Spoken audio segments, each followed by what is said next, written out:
Hello, friend Jim here with JB's Big Adventure, coming to you from Lake Chapala, Mexico.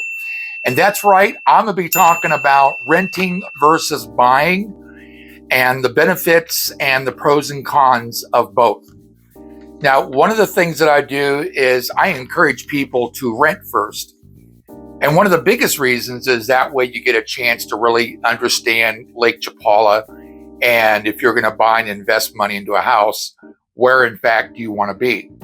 But on the other hand, I've got folks that have come in going out with me on my relocation service, and they bought a house their second day here or third day here.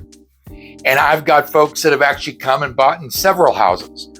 So it all depends on your situation. I've got folks that come from Canada and they want to be able to put their money somewhere, or they're coming from the States and they feel that there's going to be a collapse in the States, so they move their money into a tangible. So I'm going to go through the pros and the cons of both. I'm going to start though with renting first. So here are the pluses when you're renting.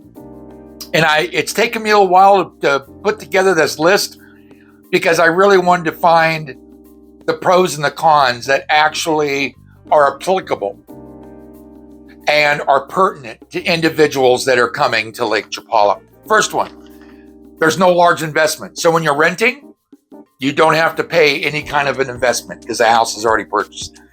No maintenance costs or repair bills. Access to amenities. If you live in a gated community, there's going to be some amenities. There could be a pool, fitness center, hot tub, jacuzzi, pickleball, tennis courts, just to name a few. So there's no real estate taxes that you've got to pay. Now, if utilities are included, it's one flat fee, so it's one convenient payment.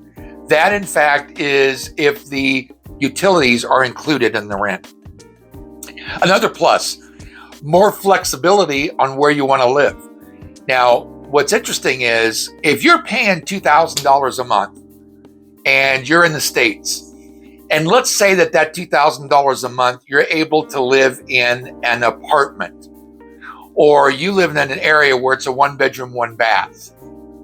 I know of a place in our hometown, Albuquerque, New Mexico, $2,500 for a 1-bedroom, 1-bath. Do you know what $2,500 can get you here at Lake Chapala? A huge house. I know of a couple that was renting a $1 million home for $1,400 a month. Incredible view, pool, incredible home, $1,400 a month. So your money goes farther than it does in the States. So if you're taking the same you're paying in the States and you're coming to Mexico and you want to still pay the same and you're not looking at trying to save any money, you'll be able to get more for your money here in Mexico at Lake Chapala. There is no concerns about decreasing value in the house. You've got a flexibility if you want to downsize. The fixed rental amount. So you're going to rent a place and you're going to be in the place for a year and it's $1,000 a month. That's fixed because you're signing a contract on a lease for 1 year. If you are in fact having to pay utilities, the utilities here in Mexico are pretty inexpensive. And you can live large. As I mentioned, if you're living in a place that's $2,000, $2,500, $3,000, whatever it may be, and you come here, that kind of money, you're going to live like a king. And when I say a king, I'm talking about you can really choose the area you're going to be in. You can choose what amenities you're going to have. You can choose if it's going to have a lake view or not. You can choose if, in fact, you're not on the cobblestones and you're actually on hand-placed brick. So there's real pluses in that. So those are the pluses when it comes to renting. Here are the downsides of renting. You got to pay first, last, and deposit. So the deposit is equal to 1 month's rent.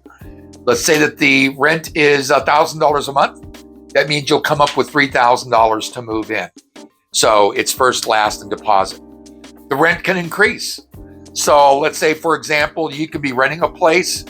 Our rent, we've been here for just over a year, and our rent went up $50. Now, I'll tell you, I know of folks that their rent's going up $100 to $300. So I'll just tell you, I'm a believer, a Christian.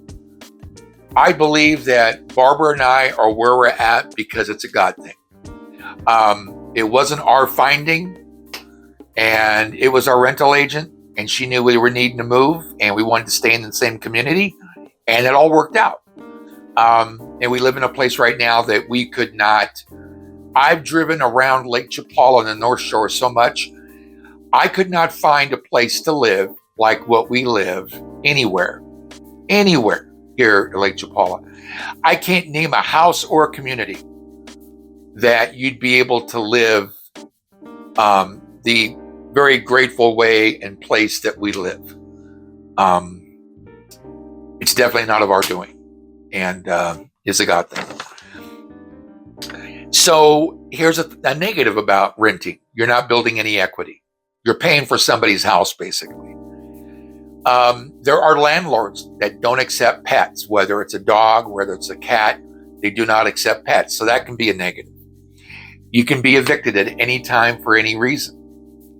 You must follow the rules of the lease. Some people have a tough time with that. And there's several things that come to that. For one of the rules might be that the trash is picked up every Monday, Wednesday, and Friday.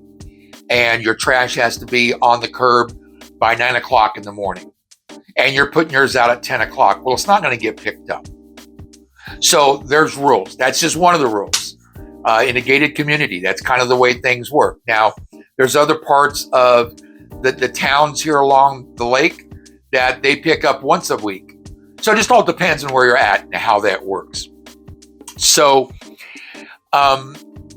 you're not going to really be able to make renovations or any kind of changes in the place that you're in now, unless your landlord accepts it. Now, Barbara was wanting to paint some of the walls in the house that we're in, and they said, not a problem, just as long as you paint it the same color as what you found it.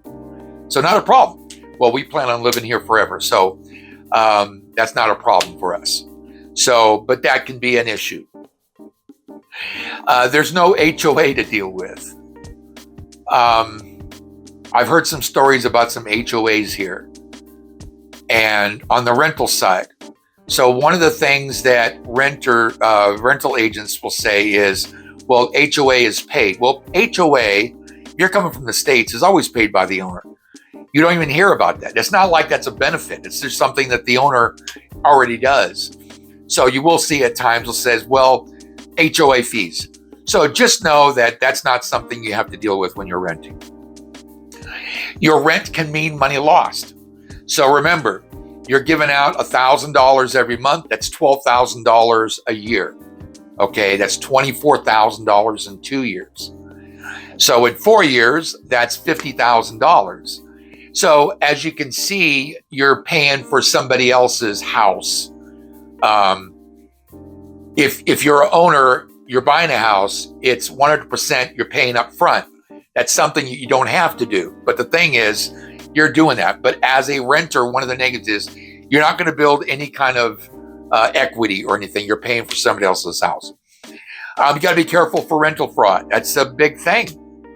I mean, someone might say, well, I'm going to Mexico. I would imagine I'll be pretty protected. Well, I've already got one gal I got taken for 5,000 pesos. Nothing I can do about that. I've got another gentleman that actually signed his lease for a year. His mother fell. He tried to leave the lease, and it turned out he had signed 3 promissory notes. He called me right away and says, hey, I'm needing to move because my mom fell and we need to be at a place where it's more level, and found out there's promissory notes, which guarantees the owner, the landlord, that they'll get 100% of their monies. So you're stuck to that. So that's something else that some might see that as fraud. It's not fraud because it's legal in Mexico. It's legal in Mexico. The signing of the promissory notes, that is. So those are the negatives about renting. Now let's talk about buying and the positives of buying. Location, location, location. You own it, so it's emotional security that you get to live with. When you have an investment, it builds equity. That's a real plus when you're buying. Your investment is tangible. If you're renting it out, there is an income producing opportunity, just like what a lot of snowbirds do. They live in their place for 6 months, and then they leave for the other 6 months and rent it out for those 6 months. So there's an opportunity for a rental income. When you're buying, there's no rental hassles. There's no landlord hassles because you own the property. Also, you don't have to worry about rental increases because you own the house. There's no uncertainty of dwelling. In other words, it's not like you're going to be evicted or anything. It's your house. You can decorate it and finish it and furnish it exactly the way that you want. You gain the benefits of all the home improvements that you do. And once you buy in a neighborhood, that's where you're at. Now, let's talk about the negatives of buying.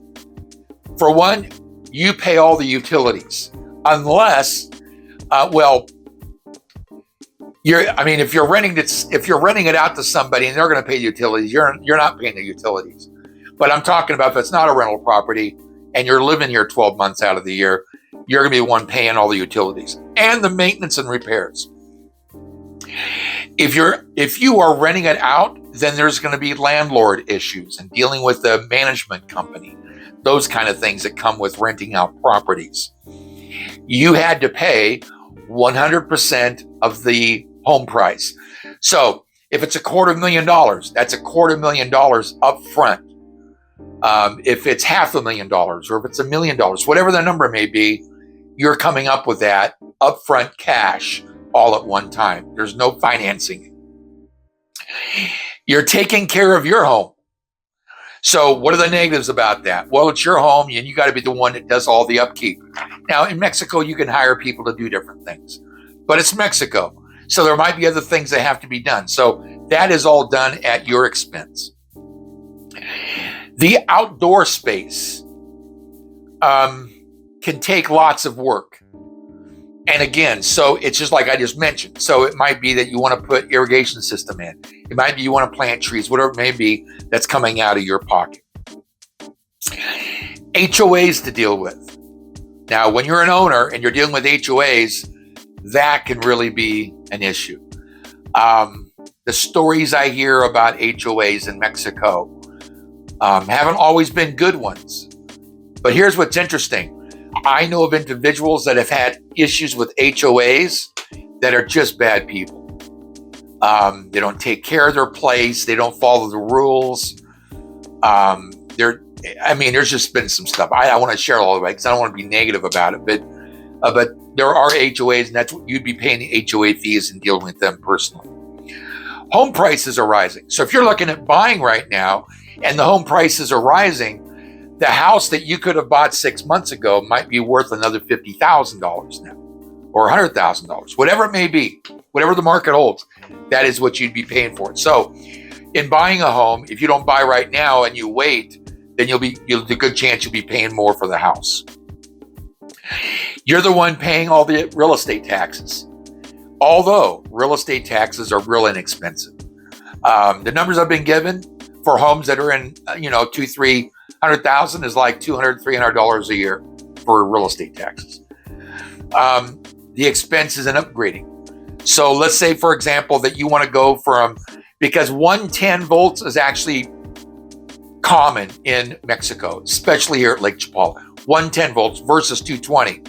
Now, why would you need 220? Well, the reason is because if you're running equipment that is actually high efficiency, if you've got 220, it runs easier. For example, if you're running a 1 or 2 ton air conditioning system, you want 220 because it's more power. And what that power will do is save you money. So if you're putting in 220 in a house that was originally wired for 110, there's a difference there. So that's an upgrade that you would need to be doing. Or if it comes to fiber optic, if you're needing to hook up to, you found out that, Telmex is laying new fiber optic cable or Total Play, and you want to be able to have that because you want to be able to have faster internet speed, and you also want to have more TV options, then that would be something you'd be doing out of pocket. Also, utilities. It might be that you've got smaller pipes for your plumbing than what you actually need. Let's say that you bought a place and the place you bought has small pipes and you can't throw the toilet paper in the toilet. That's up to you to have to deal with how you're going to take care of that issue. So when it comes to buying, you've got to know what the costs are going to be, and the investment costs, and the costs if you're going to rent it out. And so what you have to do is you're going to have to actually weigh the pros and the cons. So, friend, I hope that's been helpful for you. The pros and cons of renting and the pros and cons of buying a house. So I hope that's been helpful for you in regards to making those decisions. Also, I'm going to ask you to go ahead and stop by and leave a comment. I would like to know what your thoughts are when it comes to looking at buying versus renting, or an experience that you might have had as being a renter or as being a landlord. I really think that's important for other people to be able to get experiences that others have had that they've gone through. So that's really important. So with that, as always, thank you so much for being a part of this channel and part of this community. Have an awesome day, and we'll see you on the next video.